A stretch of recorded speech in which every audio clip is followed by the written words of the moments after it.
हे मित्र, हे सखा, मैं तुम्हारे हृदय में अपना घर बनाकर तुम्हारे सहयोग के लिए निरंतर पड़ा रहता हूँ।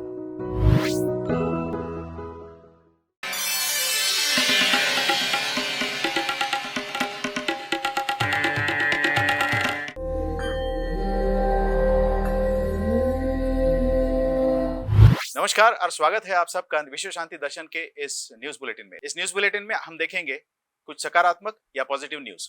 सबसे पहले एक नजर सुर्खियों पर। पानी के दोबारा इस्तेमाल के लिए बनी नई तकनीक। थाने में शुरू हुई बुजुर्ग महिलाओं की अनोखी स्कूल। कूड़ा चुनते चुनते युवा बना ब्रांड एम्बेसडर। छड़ी के सहारे तेंदुए से भिड़ी एक महिला। बढ़ते जल संकट के साथ पानी को दोबारा इस्तेमाल करना जरूरी हो गया है। देखते हैं दो नौजवानों ने इस क्षेत्र में क्या पहल की है। The energy and resources institute नई दिल्ली ने द एडवांस ऑक्सीडेशन टेक्नोलॉजी टेडॉक्स नामक एक तकनीक विकसित की है। यह तकनीक बायोलॉजिकल और तृतीयक शोधक प्रणाली पर निर्भरता और दबाव को कम करती है और जीरो लिक्विड डिस्चार्ज हासिल करने में मदद करती है।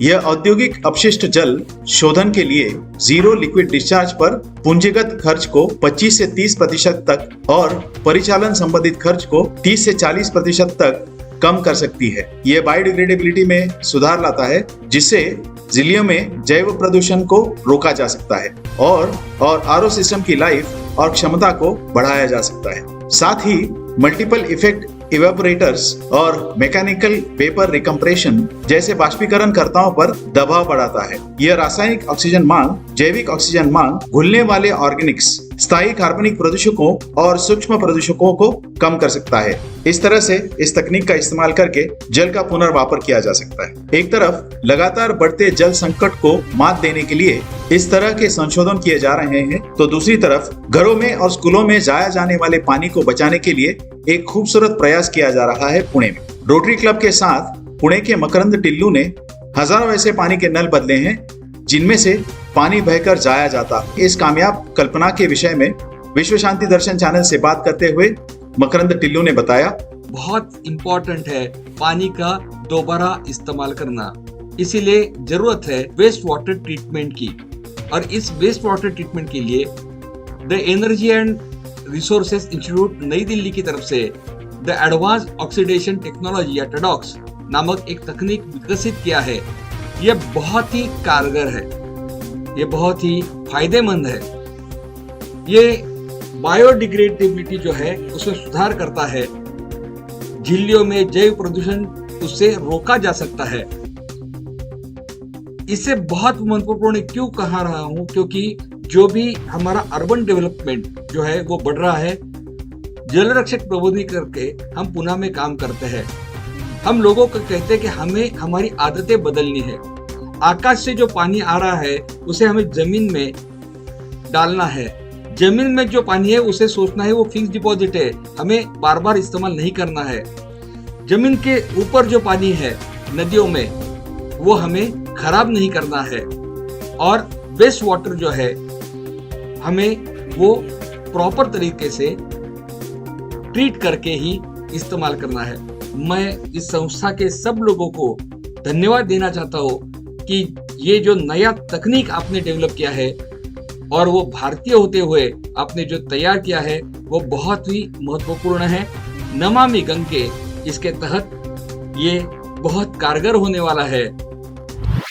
थाने में एक ऐसा स्कूल है जहां बच्चे बच्चियां नहीं, दादी नानी जाते हैं। देखते हैं क्या है ये कल्पना। मुंबई से 180 किलोमीटर दूर ठाणे के मुरबाड इलाके में एक ऐसा स्कूल है जहां बुजुर्ग महिलाओं को पढ़ाया जाता है और इसका नाम है आजीबाईची शाळा। ये मराठी नाम है, हिंदी में इसका मतलब होता है बुजुर्ग महिलाओं की पाठशाला।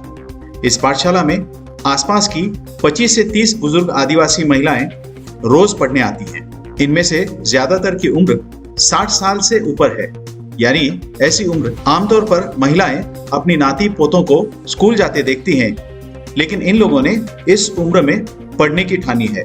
इनमें से कई महिलाएं खेतों में काम करती है या फिर घर का कामकाज देखती है। शीतल मोरे ने इस स्कूल की कल्पना की और इसे शुरू भी किया। यही इन महिलाओं की टीचर भी है और प्रिंसिपल भी। स्कूल में पढ़ने के साथ साथ आदिवासी महिलाओं ने एक अच्छी पहल भी शुरू की है। स्कूल के कैंपस में ही हर महिला अपने नाम से एक पेड़ लगाती है और रोज उन पेड़ों की देखभाल भी करती है। बच्चों को तो सभी पढ़ाते हैं, लेकिन दादियों को पढ़ाने का मौका मुझे मिला। इससे मुझे बहुत खुशी होती है। मुझे अच्छा भी लगता है दादियों को पढ़ाने के लिए। दादियों को पहले तो कभी पढ़ने का मौका नहीं मिला था, लेकिन अब ये स्कूल के वजह से उन्हें फिर से एक बार मौका मिला है पढ़ने का। तो सभी दादियों को पढ़ना चाहिए।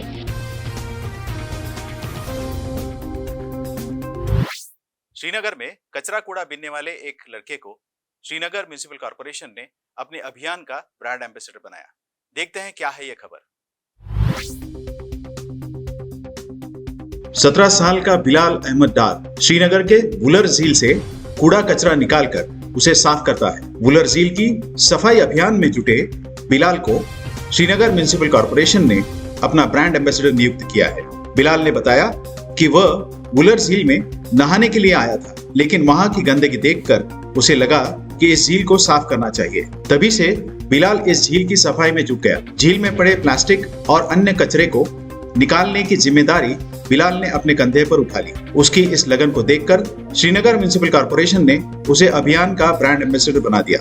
इस विषय पर अपनी प्रतिक्रिया व्यक्त करते हुए पुणे के स्वच्छ संस्था के हर्षद बर्डे ने कहा, श्रीनगर म्युनिसिपल कॉर्पोरेशन ने जो अभी बिलाल दर इस युवा कूड़ा बीनने वाले को अपना एम्बेसडर बनाया है, इसके बारे में मैं उनको बहुत हमारी तरफ से शुभकामनाएं देना चाहता हूँ। इसकी वजह से कूड़ा बीनने वाले जो हमारे शहरों में, हमारे गांव में, हमारे देश में जो कूड़ा कम करने का काम करते हैं, हमारा पेपर, प्लास्टिक, मेटल, ग्लास, इसको रिसाइकलिंग करने का जो काम करते हैं, ये काम सबके सामने इस वजह से शायद से आ सकता है। और इसी तरह से बाकी के जो हमारे देश के म्युनिसिपल कॉर्पोरेशन है, इन्होंने भी इनफॉर्मल वेस्ट पिकर्स जो कूड़ा बीनने वाले हैं, इनको रिकग्नाइज करके इनको ब्रांड एम्बेसडर हो या उनके डे टू डे कॉर्पोरेशन के कामों में उनको अगर संभालें, तो इसके कारण हमारे शहरों में कूड़ा भी कम हो सकता है। और ये जो हमारे पर्यावरण मित्र हैं, जो हमारे पर्यावरण का संरक्षण करते हैं और रिसाइकलिंग करते हैं, उनकी भी उपजीविका इससे बेहतर हो सकती है। मुंबई के आर्य कॉलोनी में तेंदुए अक्सर दिखाई देते हैं। यहाँ ये नई बात नहीं है, लेकिन एक दादी ने तेंदुए को अपनी छड़ी से मार भगाया।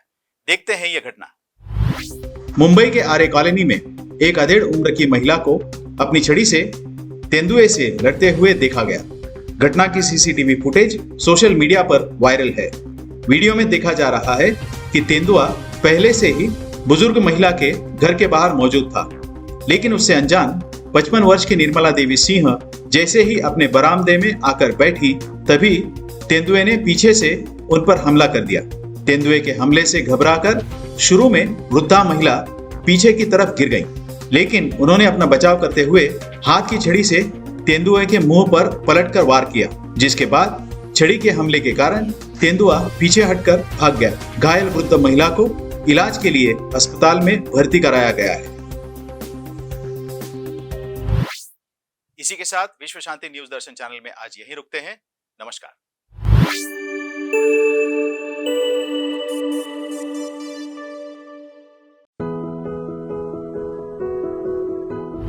हे मित्र, हे सखा, मैं तुम्हारे हृदय में अपना घर बनाकर तुम्हारे सहयोग के लिए निरंतर पड़ा रहता हूँ।